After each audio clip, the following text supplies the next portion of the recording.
Well, the Bills did exactly what I asked them to do. They got right, they dominated the Panthers, they got a much-needed victory, and they let James Cook run like a madman. But at what expense? Well, Ed Oliver, because it's just reported this morning that he more than likely has a torn bicep and will be out indefinitely. Sick. Feel like I just won $100 on a scratch-off ticket and then dropped my phone and shattered the screen on the way out of the store. Anyway, what is going on, everybody, and welcome to my Week 8 NFL reactions. We're coming off a short week with still one game to play, but 6 teams had a bye week, and I'm also curious, did anybody else have to make a fantasy lineup basically using the waiver wire this week? It was terrible. Regardless, before we hop into it, we got the plug of the day, so don't forget to use code WyattzWorld at sign up on Prize Picks. By using code WyattzWorld at sign up, you are guaranteeing yourself to win a free $50 with your first $5 entry. But as always, please remember to play responsibly, and let's get into the video.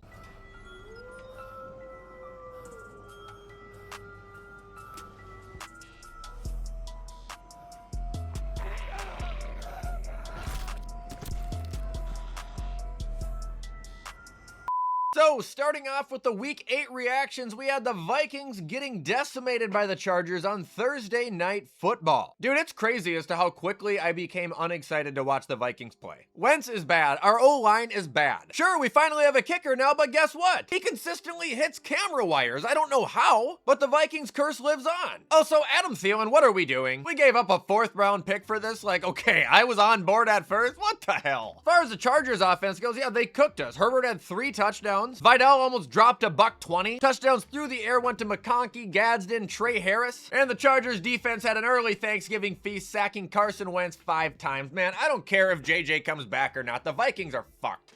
Now moving on, we have the Dolphins mopping the floor with the Falcons. Dude, Tua put on a laser show. 20 for 26, 205, 4 touchdowns. Jalen Waddle led receiving 5 for 99 and a touchdown. Good to know Tua wore his stilts this week. And honestly, other than last week's game against the Browns, Jalen Waddle has been elite since Tyreek got hurt, which is something that I was saying I thought was going to happen because, I mean, the guy literally is one of the best receivers in the league. He was just playing alongside a Hall of Famer. As far as the Falcons go, Kirk Cousins got the start there, and he kind of flopped from what I saw. At least he didn't look very good. 21 for 31. 173. Shockingly, Bijan Robinson only had 25 rushing yards on the day. Algier had the touchdown. And receiving was led by Kyle Pitts. If I was a Falcons fan right now, I'd be having a fucking horrible Monday. And I don't mean that in an offensive way. It really honestly pisses me off that this team beat both Buffalo and Minnesota because I had to deal with it. I know they didn't have Penix. I know they were missing London, but I mean, they are just so wildly inconsistent.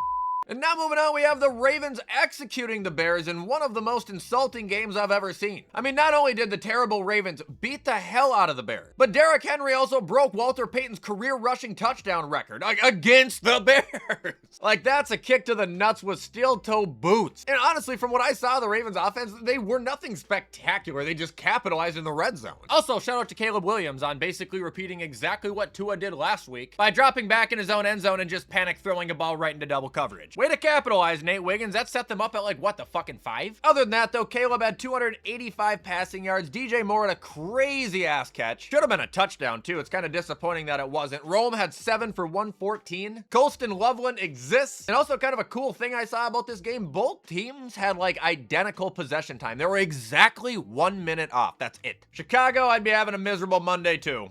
Now we have the Jets getting their first win of the season against the Bengals in a 39-38 thriller. Typical Jets too, you know, scoring all their points at the end of the game. To be honest, I saw the closing moments of this, but I didn't watch much because I feel like for most of this game, well, I know it wasn't close. Jets were getting torn apart. Flacco had 220, 2 touchdowns. He also had a rushing touchdown as well as both running backs, Samaje Perine and Chase Brown, who both had good days on the ground, by the way. Receiving was led by Jamari, who had 12 for 91. T. Higgins had a touchdown and 44 yards, only 1 catch on the day. Chase Brown apparently had another touchdown receiving. I didn't see that. But if we scroll down a little bit here, I think we're going to be able to look and see kind of a good reason as to why the Bengals lost to Justin Fields. Because impressively enough, they did not get to him 1 time. He's one of the easiest quarterbacks. If you get to him, you know, they'll break down. But if you can't get to him 1 time, kind of hard to shake him up. As far as the Jets go, Breece Hall was Superman on the day. 133 rushing yards, 2 touchdowns, a passing touchdown. Receiving Receiving once again led by my boy Tyler Johnson, 64 and a touchdown. Mason Taylor had another touchdown. That's a fantasy sleeper tight end, by the way. And the only sack New York got actually came out of Will McDonald. I suppose there's no surprise there. Also, no fumbles in that game for New York. No turnovers. As far as your offense goes, they played clean as hell.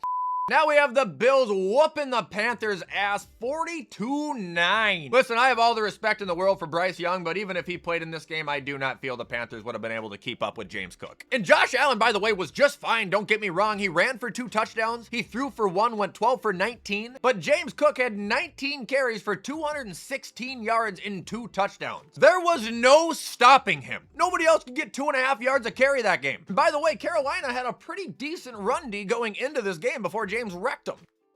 Wow, I just said James wrecked him, and I did that. That's okay. Anyway, as far as receiving goes, Shakir had 6 for 88 and a score. Other than that, I mean, nobody really did anything. Kincaid only had 1 catch. And the defense here also had an early Thanksgiving feast, getting 7 sacks, and AJ Epinesa also getting an interception on Andy Dalton. These guys forced a couple fumbles as well. Like, they were literally a wrecking crew. They were pissed this week. Looking at Carolina, Andy Dalton was fucking horrible. I know he was pretty accurate, but jeepers, man. It was miserable to watch him yesterday. Rico was actually decently contained, but I think that was due to the fact that Carolina was in passing form for a majority of the game. Chuba did have a touchdown near the end. McMillan had 7 for 99, and Carolina's defense actually started off strong in the first couple drives. They're acquiring, I think, both the sacks that they got. I was taking a dock out of the water and listening to the very start of the game, and I heard Josh got sacked at least once. I think it was twice. Carolina, I love you guys. I hope you still continue to push, but you were just playing a very, very pissed off boys in blue. Now we have the Texans shutting down San Francisco 26-15. I'll be honest, I didn't see much of this game like at all other than George Kittle's like insane catch. I still don't know how the fuck he caught that. I think it was like a glitch in the Matrix. The ball like teleported through people. I still don't get it. And the other touchdown came from Tongues, who only had 1 reception for 2 yards, but even with Kittle returning, he's still finding ways to produce. I also didn't see Max pick. I don't know if it was terrible or not. But looking at the Texans here, Surgical CJ returned. No Nico, no problem. 318 yards, 30 for 39, 2 touchdowns and a pick. Rushing was led by Woody Marks, who had 11 for 62, and he also had 49 through the air, over 100 yards for him on the day. He was a fantasy start for me, and also, so was Jalen Noel, who was okay, 5 for 63. Touchdowns came out of Xavier Hutchinson and Jaden Higgins. There was an interception and 2 sacks coming from the defense. One of them was Will Anderson, and one of the most important factors of the game was Fairbairn kicking perfect 4 for 4, 14 points. Gotta give the Texans credit, man. They are fighting. They're not laying down for no one. And now moving on, we have this week's episode of the Drake May Show. I like to call this one the Resilient Ranger. Cleveland was up early, then Drake May throws a head-scratching interception. I'm like, here we go. He's finally gonna have a bad game. I mean, all the stars were aligned. He got sacked by Myles Garrett 5 fucking times. Surely he did bad, right? No, he came back and threw for 3 touchdowns, 18 for 24 and 282 yards. This guy is the MVP right now. Might not be playing the best teams. He's playing the best football. The guy also ran for 50 yards. Travion Henderson led rushing with 75. Receiving was led by Mac Hollins. However, touchdowns came from Booty, Diggs, and Hunter Henry. And the Patriots defense was a wall, only getting 1 sack but 2 picks, and also not allowing a point from the first quarter all the way to the 4th. Well, that sounded confusing. Like they allowed points in the first and then shut them out until the 4th when they scored again. In terms of Cleveland, Dylan Gabriel had 2 touchdowns but 2 picks. Rushing was miserable. Judkins, I don't know what the hell was going on with him. But there is good in the day because my boy Harold Fannin Jr. is continuing to explode this week, getting 6 receptions for 62 yards and a score. The other touchdown coming out of David Njoku. Bro, I saw Myles Garrett slamming his helmet on the bench. I mean, what do you do in his situation? You get 5 sacks. You guys still get blown out 30-13. Like, what do you do? It's also a product of playing the MVP, though. You know what I mean? And that'll bring us to the Giants getting massacred by the Eagles 38-20, a predictable get-right game. And also, I accurately once again predicted a breakout game this week with Saquon Barkley. I said dual threat, 100 on the ground, 50 through the air, and I want to say I did predict the touchdowns too, maybe not. But regardless, he did have 150 rushing yards, a touchdown, and he also caught for a touchdown. Jalen Hurts, he lit it up, 15 for 20, 4 passing touchdowns. What's also insane about Saquon rushing so much is Tank Bigsby at a casual 104 yards. Devontae Smith led the team with 84. Dallas had 2 touchdowns. Jahan Dotson had a touchdown. That's how you know you're fucking terrible. And the Philly defense also came up with 5 sacks. One of them from Jalen Carter and another one coming from the bald eagle himself, Zach Bond. Is it Zach Bond? I thought it was Zach Braun. Holy shit, my whole life's been a lie. Now, what's kind of crazy about this game is, you know, you'd think Jackson Dart would have thrown a couple picks or the offense would have had a couple fumbles, and they didn't. From what I saw, other than, you know, Scatbo, I think he broke his leg. It didn't look good. Just kind of looked like they were lousy all day. I mean, Dart did have a passing touchdown. He did have a rushing touchdown, but I don't really remember seeing any big plays. Anytime this game popped up, it was just the Eagles punching him in the face. Scatbo at least did have a Warriors exit, though, throwing up a touchdown in his last game of the season. Now we have the Buccaneers waxing the Saints. This was a nightmare for the Saints. It was a nightmare for Spencer Rattler. It was a nightmare for everyone other than the Tampa Bay Buccaneers. Actually, to be honest, they weren't fantastic either. Baker was not great by any means. Receiving was topped out at 43 yards. They had a rushing touchdown by Sean Tucker, but their defense was huge, man. It's like yet again another 5 sacks. That's the magic number this week. 5 sacks and 2 picks. And poor Spencer Rattler tried to stop Anthony Nelson on getting in the end zone, and that man got thrown into the fucking earth. Shuck also got to play this game, didn't have a touchdown, threw a pick, didn't see much of that. Running did nothing, not that they had really any time to run. And receiving actually wasn't that bad, all things considered, but the fact that they only threw up 3 points and looking at this is actually a little astounding as well. I mean, after throwing for over 250 yards, you have 3 points to show for it? Hey, shout out to Chase Young though, 1.5 sack day for him. I think he's gonna get traded. Now we have the Titans taking their weekly ass kicking, this time by the Colts. Cam threw for 250, had a touchdown, had a turnover. Tajay Spears not only took a touchdown, but I think is starting to take Tony Pollard's job too. Tony has not been good recently at all. And the receiving game was led by Shamir Dyke, yet again having 7 receptions for 93 yards. Where the fuck did he even come from? I feel like he just spawned in a couple weeks ago. Looking at the Colts now, really no shock here as compared to recent weeks. Daniel Jones, a surgeon, 272, 3 more touchdowns, 21 out of 29.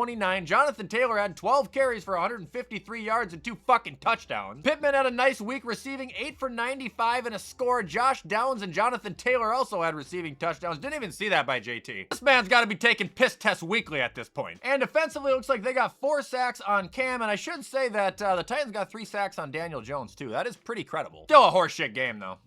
That'll bring us to the Cowboys getting their asses beat by the Broncos. This was a sad day for me, man. I really thought Dallas was going to do it. I mean, right out of the gate, front to finish, the Broncos wasted them. Dak Prescott also unfortunately had a bad game. I'm sure everybody's being very respectful about that right now. 19 for 31, 2 picks. Javonte Williams, 2 touchdowns on the day, only 41 yards. Receiving once again led by George Pickens, who was neck and neck with CeeDee Lamb, but Pickens again making another fucking highlight catch. He's actually been really good this year. I can't even deny it. Anyway, flipping over to the winning side of this game, Bo Nix, 4 touchdowns, 247 yards. J.K. Dobbins, 15 carries for 111. R.J. Harvey, 2 touchdowns, 46 yards on the ground. I was gonna pick him up in fantasy too, dude. I'm so fucking mad I didn't. I played Aaron Jones instead on Thursday. Receiving led by Troy Franklin, 89 yards, 2 of the touchdowns. Pat Bryant came down with a touchdown, and Harvey also came down with a receiving touchdown. Man, I'm fucking pissed right now. Anyway, the Denver defense was able to sack Dak twice, pick him off twice. Now the team that just pulled off one of the most improbable comebacks in NFL history slam dunks on Dallas with 44 points, putting them out of their misery.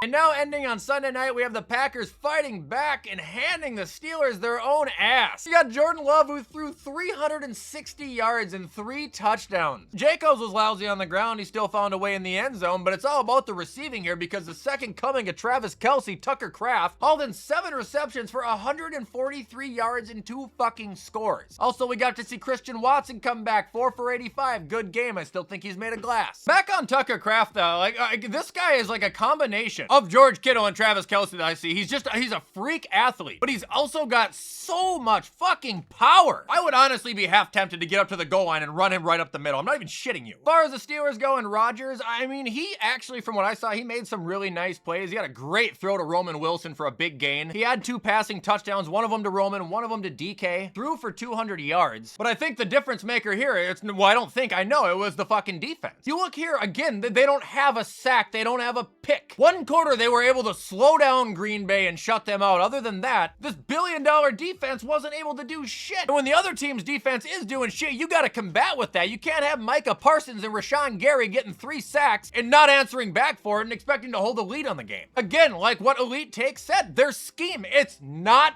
changing. It's the same shit. Pray for a big play, otherwise just keep doing the same thing. So Aaron Rodgers ended up getting his ass handed to him by his old family, and Green Bay advances to 5-1-1, technically taking a lead over Detroit at the moment. Actually, I don't know why I said technically as if they weren't ahead of them. They're literally in the lead, and deservingly so. Good win, Green Bay.